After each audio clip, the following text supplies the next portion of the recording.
عزیزان و خۆشەویستان گەرام و خدمەتان بۆ پێشکەشکردنی ئیدامەی بەرنامەی و حوتوی تەلەڤیزیۆنی پەرتۆ. لەم بەشە لە بەرنامە هاوڕێ ئیسماعیلی وەیسی ئەندامی کۆمیتەی کوردستانی حیزبی حکمەتیزمە لەگەڵا طبقی ڕەواڵی هەموو هەفتەیەک لەگەڵ هاوڕێ ئیسماعیل اتفاقات و گرنگترین ڕووداوەکانی سیاسی، اقتصادی و کۆمەڵایەتی جامعەی کوردستان دەخەینە بەر باس و لێکۆڵینەوە. لەم بەشە لە بەرنامەشە کە هاوڕێ ئیسماعیلمان لەگەڵا پرسیارەکەین سەبارەت بە گرنگترین ڕووداوەکانی مانگی گەڵاڕێزانیا ئابانی 1404 هەتاوی. هاوڕێ ئیسماعیل لە پێشەوەی پرسیارەکانم کەم ئەگەر دەنگی منتە زۆر خۆشاتی بۆ ئەم بەشە لە بەرنامەی ئەوڕۆی تەلەڤیزیۆنی پەرتۆ. سوال بەوە هاوڵ ئەبووکە وەختان اختیارنا قەراردا ڕێز و احترامی ژوند بۆ هاوکارانە بەرنامەوە بینندگەلە مختلفن بوو لە خزمەتان. زۆر سپاس. هاوڕێ ئیسماعیل لەرۆکو کورتی شارەم کرد و چەندین هەفتەیە پشتی سەری هەم دیارە لەناو هەموو ئەو اتفاقانەی کە لە ئێرانەوە مشەخەسەن ئەم بەرنامە کە بە کوردیە لە کوردستانە ڕووەدا مشەخەسەن لەگەڵ تۆ وەکو شتێکی جێکەوتوو وەکو بەرنامەیەکی سیستماتیک کە هەموو هەفتەیە قسە و باسەکەین سەبارەت بە گرنگترین ڕووداوەکانی کۆمەلگای کوردستان چ بە لەحاظی سیاسی، اقتصادی و کۆمەڵاتیەوە کە لە هەر مانگێکەوە مشەخەسەن ئێستش کە لە مانگی ئابانە یا گەڵاڕێزان لەم بابەتەوە گەر ئێشارە بکەی کورد ئاخرین ئەخبار لە گرنگترین اتفاقەکان لەم مانگەدا و هەروەها کە ئابان مصادفە لەگەڵ اتفاقاتی اتفاقاتی 98 بە دوایەوە لازمیشە کە ئشارەیە بە جایگای سیاسی مبارزاتی و کۆمەڵایەتی ئەو ئێترازە وەسیعە تودەیانە کە دژی کولیەتی جمهوری ئیسلامی لە مەیدانا بووە هەروەها درودی بێپایان بۆ گیانبەختکردوانی ئەو ئێترازە تودەیەوە هیچ کات لەبیر نەچووە. گەر سەبارەت بەم اتفاقانە ئشارەتی بکەی زۆر سپاست دەکەم و فەرموو. بەڵێ هەوڵ بوو هەروە ئیشارەت پێ کرد کە لە ارتباطە مەسەلەی ئەمە کە ئابانی گوزەشتە مصادفەتە بەستا چەندمین ساڵگەردە ئەترازات تودەی ئابانمان لە ساڵ 98 است. من بەلەوە کە بێمە سەر مهمترین ئەخباری کە مەسەن لە مانگ گوزەشتەوە بێستا کە چمان کە مصادفە کە هەم ئابانە هەم نوامبرە کە باسی لێکەمەمانە بەڵێ هەر مەسەلەی احترازات ساڵ 98 کە ڕوویدا لە ئابانمانە بوو یەکێک لە احتراز نقطە عەتفگەل عەزیم احترازات تودەی اجتماعیە کە بە تۆ ڕۆشن و مشەخص ئەوەتە بە ئومیدواربوونەوە نسبت بە جمهوری ئیسلامی هاتەمەیان ئبدا وجود اجتماعی کرد و نیشانیدا بە جمهوری ئیسلامی کە جامعە لە جمهوری ئیسلامی عبوری کردە و خواردیاری سەرنگونی جمهوری ئیسلامیە و اعتمادی بەخۆی پیا کردە. ئەمە بێستا نقطە عەتفێکی جدی و ئەساسی بوو لە احترازات تودەی مردمە بەرامبەر بە موجودیت جمهوری ئیسلامی کە تەسیرات ئەو مەسەلە کە مەسەن ئەگەر تواشاکەین لە حرەکەگەر بعدیان لە احترازات بعدیا ئەبینی کە مەسەن لە مەسا کوشتنە مەسا یا ژینای ئەمینیە لە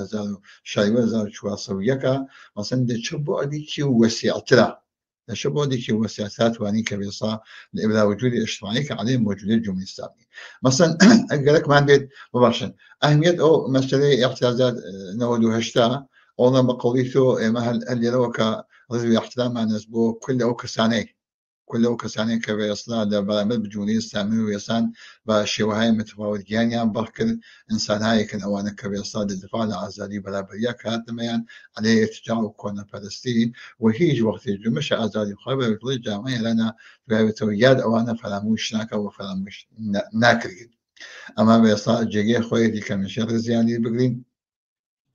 و ئەوەی کە مەسەن ئەو چەندها هەزار نەفەر مەسەن خودی 1560 نەفەری کوردی جمهوری ئیسلامی قەتڵ عامی کرد بە لێچاو لە 4 ڕۆژدا ئەوەتە خودی 4 نەفەری لە زیندانەکانە ئەسیر کرد حتا تا ئیسەی شەرماگە کەسانێک لە فعالینە ئەو قەزیە بێستا احترازات تودەی اجتماعی ئابان 98 لە زیندانە مەسا حکومی داسبان بەسییان کە بێسای ئادامیان کە بیان کوشێتوەمانە بە کەفەزایەکی دڵ وەحشت إيجاد كان منتهى خيالي خامة أهميته قضية بنت فاكتك لا خود علي خامنئي بيرم لسيشوال روش كمسا نودوشتا وأبا نودوشتا كنيلوغل بيصا مسؤولين أساسي وأماني كبيصا بشاي متفاوض حكومتك سركم قد كي كول كدوا ووتي أم حركتا بحد عميق قستردا وريشيكي عميق بيصا اجتماعي هز وإيما تنيكي وشوان دا قدا بيصا موجودية احتياجته دي اجتماعية وبيما وانيوي توابوغا أما تاني وشيان داخل الجمهورية الإسلامية دعايته موجودة الجمهورية الإسلامية خصيصا خطروا هذا سلو لجايوا سلو لجايوا يصلا فتكاي بو سندقون بونوا أشياء فرو اليابين أما قالك ما نبين إذا يك جملة بيجين بمعنى واقعية عملي كلمة وأهمية سياسي اجتماعي موازاتي أم حركته لم جملة بيصلا خامنئية كبيصلا الرأس أم حكومة بيصلا سرق وقالوا بيصلا مدافعة هل جولا نابا من الرزاياتكو تبعيزو أقماني كلو جامعة أما مثلا جيجي خويا كبيصلا يالي كده كان مثلا قال مو لسن مسريكا لا ما نقزشتاك لا إيرانا أوي كمثلا كبعض المسألة فقر وفلاكد وقرانبون ووزن معيشة خراو مردم كماسي لكينو ما نسل كردستاني شان باسا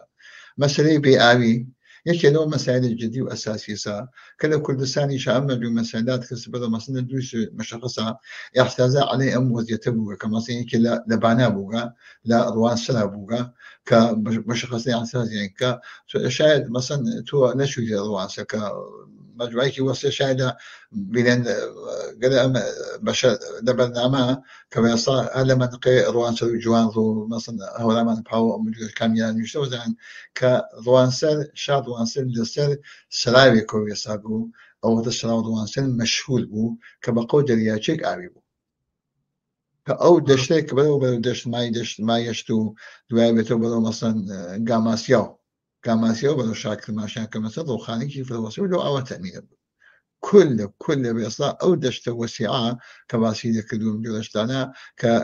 أو شون قالك أي وجون أو مناطق بيصلا يتبعتك مجموع مسالك وكبار هاودن هني دوابته خيال كتروزية ولو منطقة مثلا بيجي شمال خيال ومعناها كل بيصلا تأمينات إلى أو روان شربو متى سوانك مثلا بدو وشون يشيت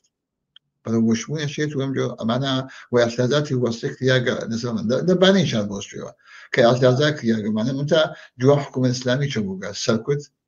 في شهر هودن بوم خلقا كبتواني كمثلا يعني تمالو هنا كاتبنا مثلا أما تواشاك كمثلا جو هوا بو نفس كشان ومعناها ديك أعمالي كان داقا كوت يعني كمثلا أو كوا بجوا لخدت هلنا أو وقتها هتشيلو جبيش نفرميت إيش الشعر وشكو شو أنا كان شنو معناه كبيصلا هناك معنا أو بيصا عدم شفافية أخبار وبيصا معضلات ومشكلات الجامعة واليوم أكسونا وتواهيش حد النمونة تلامي بس شو أما وزيرك الجمهورية الإسلامية مثلا بدنا بدو مشترك الشكل ده من دعاء قدموش مثلا شلندياتي كخامنئي باشريك وإمروشكا لتداوم أو مثلا كمحسن إجري بناو رئيس القوى القضائية حكومة الإسلامية لأن بو مثلا حجاب وأمجوش كان شتدي وهذا شغل شيء كل الجامعة كخوش يعني بيش نقات مثلا اللي صار لما وزشتها أقلت واشاكي مثلا الحكومة الإسلامية لا أبانا كوتنا تيكالت النوابرا وتدو صو شخص نفري عدام ياتو حسابك فقط فلاكت بالسيتي نداني بيكاري بآمي دوایتو ببرقي أم وزيتي كمثلا هوايش كواي بس كمثلا خلنات وين نفس راحت كشلو معنا كويس بقى يسوي دانيا ولا روزنامة الشرق خذ داخل لنا خذينا كده هل الجيران وما درانو تا بيصلا إيلام وكرماشان وشون قد قوموا أراك ومعنا أو تشال بشاو استام مدارس يعني تحرك وخاطر أم مسليهم أو هم مسلي بس في آوية هم مسلي برقة كبتوان كبت تحت عنوان أو كقريك يعني كان شيء بيجن برقري كان لا مصيبة جوجا خذ الموجود يجي من سعين مصيبة حصاو كما صنتو سوشيال فلا مع سيروجا عدم كذا شنو فرقات بعدين يضرب شوانه فرقات دو جامعة أما أوش تسكى مصيبة هيني كذا وبيصير درجي كسبروا ئەوەی کەوا مەسلەن دزی نەکردگە و شاراوەستویژی باسی لێ ناکات ومانە باسترا من با ئیشارەت دەکەم بەشتان قەزیا حەز دەکەم کە مەسەن کە جێگە خۆیەتی مەسەن ئامارێک کە بڵاو بێتەوە نەخس بێسا حقوق ژنان حقوق ژنان کە بمناسبەت مەسەن 25 نوام کە ڕۆژێکە جیهانی تەلاشێکە بۆ ئەوەی کە خوشونە عەلەی ژنانی ژنان بەڵێ دیجی ژنان کە لەغوە بێتەوەمانە ئەو وەختە کە مەسەن ئەوەی کە واین کریاگەکە ئەم ئامارەکە من باسی دەکەم کە بینێن لەگەڵ مدەوێتیان کە لە ابتدای مەسەن لە مدەت 11 زمانە ئەوەی کە مەسەن لە ئێرانە کەین کریاگە 176 ژن کوژیاگە باشە بۆ مەسەن قوانین بەرسالارەی ئەقەماندەی ئیسلامی سنەتگەر ئەقەماندەی ئیجتیماعی باشە 130 ژن کەین کریاگە ئەوەتە 45 ژن ئەوانەیە کە مەسەن لەناو ئەمینا بووگە طبق ئیعدامیگەلێکە کریاگە 1500 نەفەر کە طبق ئامارێک کە داگیاندە لە ئێرانە کە ئیعدام کریاگە لەماوەی ئەو 11 زمانە ئەوەتە 45 نەفەری ژنان بووگە ئەم بکرینە کە مەسەن وەختی تەواشاکەین وەزیە ژنان ئەمە لە سەرتاسەی ئێرانە بووە کە تەواشاکەی طبق عناوینە متفاوتێکە حتا وتمان پەرەپێدان بە سنەتە ئەقەماندەی ئیجتیماعی ئیسلامی مەد سالاری باعث بووە کە ئەوها وەزیەتی بەسەر و جامعەیەک دێتومانە کە بارها باس کریاگە لەمانەکە ئەم مصیبەت گەلەندە کە مەسەلەی کە بەسەر ژن بێحقوقی بە ژنان کە ئەم وەزیە بەسەرەوەگە موجودیت جمهوری ئیسلامیە ئەمجا ئەم 176 نەفەرە کە مەسەن ژن کوژی کریاگە لە پاڵ ئەو مەسلەی ئیعدام گەلاکە ئیشارەمان 260 نەفەر و ئەو 1500 نەفەر لەسەر ساڵێکە ئەمانە کەوتمان شتایەکە هاتکە دەرەوە ئەوەی کە لە شوێنگەی متفاوتە کە مەسەن سەربەنیستیان کردگە کوشتیان نابووینیان کردگەم جۆرە شتانە کە نیان دۆزیەسەوە یا بەشی لەوانەیە کە مەسەن ئەم مەسەلەی کودەک هەم سەرویشتە کە مەسەن دایانساون ئەم گشتی مەوجودیەت جمهوری ئیسلامی ئەمە ئەو وەزیەتە سا کە لەو بابەتەوە کە لە ئابانمانی شاکە باسمان کردیا هەر بێساڵاتێکڵەتە نەوەبرا لە کوردستانە دوای بێتەوە ئێحتیاجات کە وتمان دەبانان بووگە لە ڕوانشان بوو لە ئیداما بووەکەن مەسلەی بەغداریەکانە کە مەسەن بەستیگیانە بێ ئەوەی کەینە بێ 100 مەسەن کاریگەر بێکار بووگە ئێحتیاجیان کرد لە کرماشانە بانشی دەگان لە سەقزا کە مەسەن چەندین نەفەریان گرگە کە تحت عنوانەوە کە بێستا ئەمانە کەینن فعالینێکی سیاسی اجتماعی لەو جامعە کە بەرداشتیانکە لە منطقەی کامیانە ناچێت لە منطقەی کامیانە لە دوو ئاوای تاو سەرچیە کە من دقیقا لەو ئاوایگەلا بووگم وەختە مدەتهای وەسەی کە زمانی کە پێشمە بووبین مەقەڵمانی تیا بووگە ئەیان ناسم دوو ئاوای کە سلاسل ئێسان مردمێکی کاریگەر مردمێکی زەحمەتکێش باخدارن و مەجموعەیەکی مەرتع کێفسانێکە ئەوەتە ئاگری پێشووگە ئاگریش چووگە و هیچ ئۆرگان و نەهادێکی حکومەت ئیسلامی ئێران کە مەسەن کە بتوانین جادەیەکی تێکی ممکنە ئیمکان پەزیرە کە بتوانین کەن هیچ نوع ئەقدام دیکە و مردمە عادی خۆیان چوون کە بێستا لەو بابەتەوە ئینکەنمانە ئەمە نمونەهەیەکە کە بۆ مەسەلەی وەختمان لەماوە حەزەکەم بیکەمە پرسیارە تریش و تۆ لەگەڵم ئەگەر ئاماروەرقامێتر هەیە ئیشارەی پێ بکەیت باتەوەزی بەم وەزیەتەی کەیدی جمهوری ئیسلامی 1001 بۆهرانی بەم کۆمەلگا تعمیل کردووە تەنیا فەقر و فەلاکەت نییە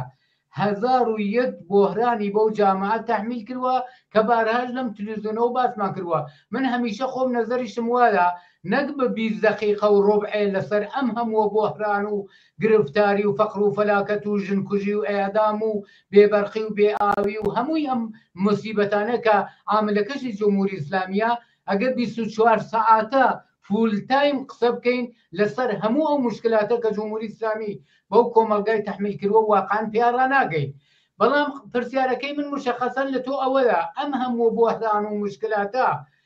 با تەوەجێبەوەی جمهوری ئیسلامی ئێستا کە ئێمە قسە و باسەکەین دوای 46 ساڵ لە هەموو دەورانی توولی عمری سەر لێ شێواوتر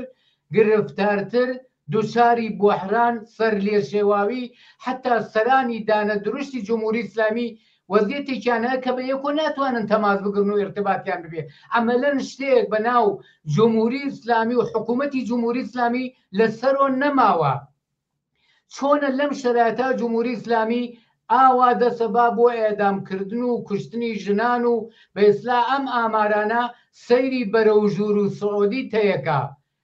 دەکرێت دەبێت چ بکرێت لە مقابل ئەم هەموو جەنایەتەدا و لە لایەکی تریشەوە بینین 90% کۆمەلگا لە جمهوری ئیسلامی ناڕازین و حەزەکەن سەر بە تەنیۆ نەبێ. ڕێگا چارە چییە؟ ئەم خەڵکە ناڕازیە ماتڵ چین؟ دەکرێت لەمە خراپتریان بەسەر بێنێ جمهوری ئیسلامی. ئایا ڕێگای نەجاتێکەدا ئەگەر هەیە لە گرەوی چیادا زۆر وەختمان نەماوە، تقریبان 5 دقیقە وەختمان ماوە یا کەمتر بەڵێ چەند نکتە بێژم ئەزانین چۆن ئەم شرایط وەرزە ئەحواڵەوە ئەم سێرە سعودی و ئێستا کوشت و کوشتارە کە جمهوری ئیسلامی خصیصە ڕێگا لە زمینەهای متفاوتە و بە ئیسلاح هەڕەشە و بڵەشەیەکە لە ئێتباتەکەم مەسەلەکە بەسم بۆ نمونە مەسەلەی خامنەی کە دوێ کە باسی کرد لەسەر ئەم قەزیا کە بەڵێ مەسەلەی کاشێ ئەم سونەت گەل جامعەی غەربیە لە جێگەڵ ڕێگەی مەسەن ژنا کە ئەشی ئاوا بێت وابی کە مەسەن کە خەسووتی لێ بەسییان بە منفیە زانێت کە حقوق اجتماعی ئینسانی ژن کە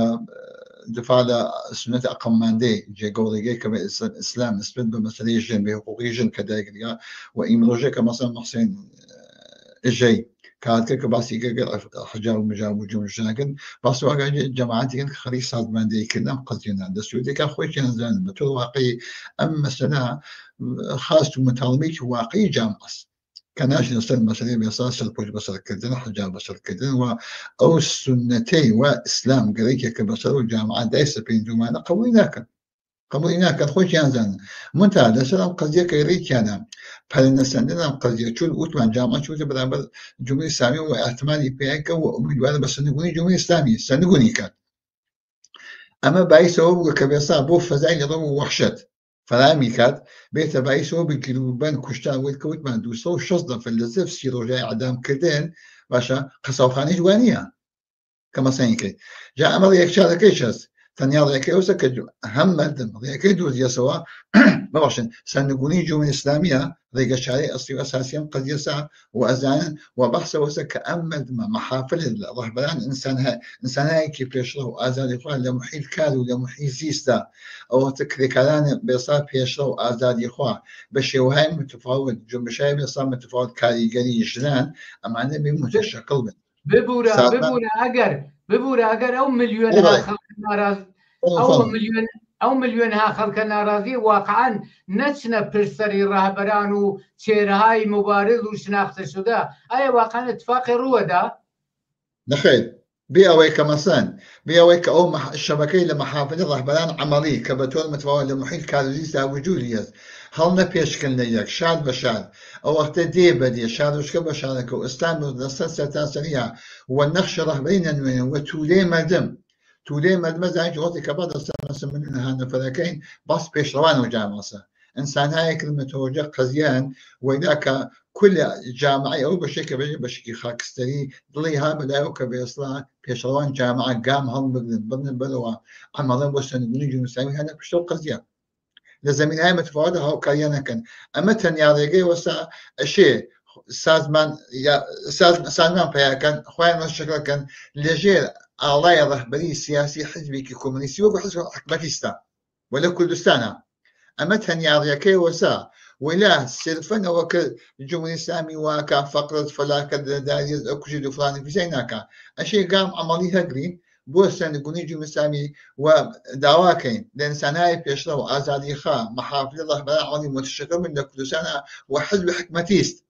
بنوان حزبي كي رهبري كونندا هرب جيرن بو بيصلاح هدايات ورهبري سنقوني الجمهورية الإسلامي وبيت بايك وكا دنيا حكومتي تدسركا درجاي مكانين شو حاكمين خذها مادم من بيت وآزادي وبرابري ورفاه عمومي لو جامعة بالقائد وأم بسيبة وبدبختي كذا وجودية سنة ثانية ذاك مسا خالد المسألة غير صادمان فيها كذا غير شونا بيصا جير على رهبري حزبي سياسي كل حزب حكمين لو كردستان وبيصا كل جامعة أو محاولين هم بيشكن باقي حركات ذكر المصيبة والجمهورية الإسلامية أو بشي وهاي متفاوت كشتانا كاتو معنا وثنيا يجوز بختم بيدان لهم قضية وجيه جزينكي كحاكمية مردم مستقيما درجاي مكان شرعي بشر خويا كبتواني حاكمية كات يخاو أسعي بذا بريبد أشي قام عملي ودعوة أميدواني كم كارب كين وخما بس أم مصيبته كتحمل الجامعة نجات فيها كان وآزادي وفاو الإنسان زاوت بإنسان زندگی کات ئەمە تەنیا ڕێگەیە. قەتعەن ئەگەر ئەم خەڵکە ناڕازیە لە دەوری پەرچەمێکی واقعی کە مەنافع و قازانج و بەرژەوەندی کرێکاران و زەحمەتکێشان و بەشی زۆری کۆمەلگا دەپارێزێ کۆ نەبنە و متشەکل نەبن، دەبینین 46 ساڵە ڕۆژ بە ڕۆژ ژیان و حرمەت و کەرامەت و ئارەزوەکانی ئەم کۆمەلگا و ئەم خەڵکە ئەم ملیۆنها خەڵکە زۆرتر پێشێ لە بێ و ئەمە بە تەجربە سابت بووە. هیچ جەناحێکی جمهوری ئیسلامی، هیچ مۆهرەیەکی جمهوری ئیسلامی، هیچ مۆهرەیەکی ڕاستی پرۆغەر بوو سەڵتەنەتەلە بوو ئەمانە ئیمتحانی خۆیان لە پێشوە داوە، خەڵک جارێ ئەمانیان لە ئەریکەی قودرەت هێناوەتە خوارۆ. کافیە ئیدی ئەم خەڵکا بێ متەوەجێ بن بە قەولی کوردیەڵێ دایە لە دایک دڵسۆزتر نابێ، تەنها دڵسۆزی خۆیان و فریشتەی نەجاتی خۆیان ئەم خەڵکەن کە بۆ نانی شەو محتاجن و ئەبێ لە دەوری پەرچەم و ئاڵایە کۆبن کە حاکمیەتی شۆڕایی و دەسەڵاتدارەتی خۆیانە. زۆر سپاس بۆ تەوزیحەکانت و بۆ